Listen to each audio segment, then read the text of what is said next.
मुल्क सबा की मलका बिल्किस 10वीं सदी कबल मसीह में यमन और एरिटेरिया के इलाकों पर मुश्तमिल सल्तनत की हुक्मरान थी। मशहूर है कि उसने लोबान खरीदने के लिए 2 फार के मुकाम तक सफर किया। ये मुकाम गालिबन उसका गरमाई महल था। मुल्क सबा दरअसल हबशा था, जिसे आजकल एबेसीना कहा जाता है। लफ्ज़ सबा के माने हैं अमन व आसाइश का ठिकाना। ये जुनूब मगरबी अरब में बहरा अहमर के मशरकी सिरे पर वाक़ है। 483,000 मुरब्बा मील पर मुश्तमिल ये मुल्क पहाड़ों, वादियों और सहराओं से भरी सरजमीन था और इसका बहुत सा हिस्सा हालिया यमन में वाक़ है। बाज़ मुर्रखीन ये दावा भी करते हैं कि बहरा अहमर के मगरबी सिरे पर वाक़ इथियोपिया भी सल्तनत सबा का ही हिस्सा था। मलका बिल्किस की सल्तनत मुल्क सबा एक दौलतमंद और खुशहाल मुल्क था, जो फन आबपाशी और आबी ताकत पर काबू पाने के लिए मशहूर था। अहले सबा ने 60 फीट तक बुलंद डैम और बड़े बड़े गहरे कुएं बनाए थे, जो ज़राअत की तरक्की और बागों के हुस्न और शादाबी के बाइस थे। सोने और कीमती पत्थरों से माला माल ये मुल्क लोबान और मसाला जात पड़ोसी मुल्कों से हासिल करता था और इसीलिए तिजारती काफले इस सरजमीन पर महुए सफर रहते थे। सन 1000 कबल मसीह में ऊँटों के काफले 1400 मील लंबी शाहराह लोबान और बहरा अहमर से इसराइल तक एक बाकायदा तसलसल से मौजूद रहते थे। यहाँ के मसाले अच्छी कीमत पर बिकते थे और लोबान, जो देवताओं को नजराना पेश किया जाता था, जनाजों पर उंडेला जाता था और बतौर तरबाक इस्तेमाल होने के अलावा सीने के दर्द, बेहोशी और हर्निया के इलाज में इस्तेमाल होता था, यहाँ आम था। बेशुमार रिवायतें साबित करती हैं कि कदीम अरब और इर्द गिर्द के ममालिक में खानदान का मरकज औरत थी। वही ताकत का सरचश्मा और विरासत का तसलसल थी। खानदान के सरबराह के लिए शेबू का लफ्ज इस्तेमाल किया जाता था, जो दरअसल एक खातून के माने रखता है।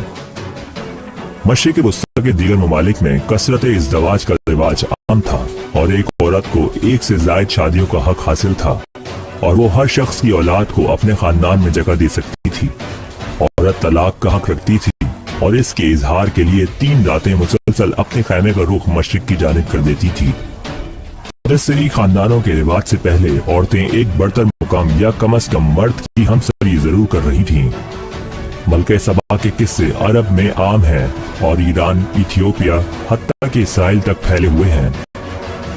अरब रिवायात के मुताबिक बिल्किस का दिल औरत का, जबकि हाथ और दिमाग मर्द के थे। इस्लामी रिवायात तस्दीक करती हैं कि बिल्किस ने हजरत सुलेमान अलैहिस्सलाम से शादी की, जबकि इंजील के मुताबिक बिल्किस ने देवताओं की पूजा तर्क करके बनी इसराइल के रब की ताकत इख्तियार की। मलका बिल्किस के महल के ये खंडरात ओमान के मशरकी साहिल पर सलाला के मगरिब में ज़फ़ार के इलाके में पाए जाते हैं। ख्याल किया जाता है कि इन खंडरात की शनाख्त एबिसोपालस नामी शहर के साथ हुई, जिसका तज़किरा मशहूर कदीम यूनानी जोग्राफियादान प्लाइनी ने भी किया है। अरब तज़किरों के मुताबिक ये शहर शाह अजीज दोम ने पहली सदी ईस्वी में तामीर कराया। शाह अजीज दोम उस जमाने में हज़र मौत का हुक्मरान था। आजकल इस शहर को सोमरोम कहा जाता है। यहाँ कई बार खुदाई हो चुकी है। मेरी मौजूदगी में कम से कम 50 मजदूर एक वसी इलाके पर खुदाई कर रहे थे और इस झुलसा देने वाली गर्मी में ये बिलाशुबा बहुत हिम्मत का काम था। इनका इंचार्ज एक इतालवी माहिर आसार कदीमा थी। उसने मुझसे 2 मिनट गुफ्तगू की और मुझे कुछ टूटे बर्तनों के टुकड़े भी दिखाए जो उन्होंने उस दिन ढूंढे थे। इसके बाद वो फिर कारकुनों के साथ काम में मसरूफ हो गई। गुफ्तगू के दौरान जब मैंने उससे सवाल किया कि क्या ये मलका सबा बिल्किस के महल की बाक़ियात हैं, तो वो मुझ पर बरस पड़ी और कहने लगी, ये यकीनन पहली सदी ईस्वी से ताल्लुक रखने वाले खंडरात हैं और ये मुकाम लोबान का तिजारती और तरसीली मरकज था। बहरहाल आप यहाँ से खलीज ओमान और वसी और तवील साहिली इलाके का नजारा तो कर ही सकते हैं। कदीम जमाने में सिपाही और कारकुन इस इलाके के नवा में कयाम पजीर होते थे। यहाँ से जहाजों की नक्लो हरकत और लोबान से तैयार करदा कीमती मसनूआत के जहाजों पर लदाई का काम पर नजर रखना निहायत आसान था। यहाँ इस वक्त दर्जा हरारत 100 से ऊपर था और कारकुन बगैर किसी छप्पर के काम कर रहे थे। ओमान में उर्दू दूसरी जबान है और तकरीबन हर फर्द इसे समझ सकता है। मैंने कारकुनों से टीम इंचार्ज के नागवार रवैये का जिक्र किया तो वो हंसने लगे और उसे बुरा भला कहने लगे।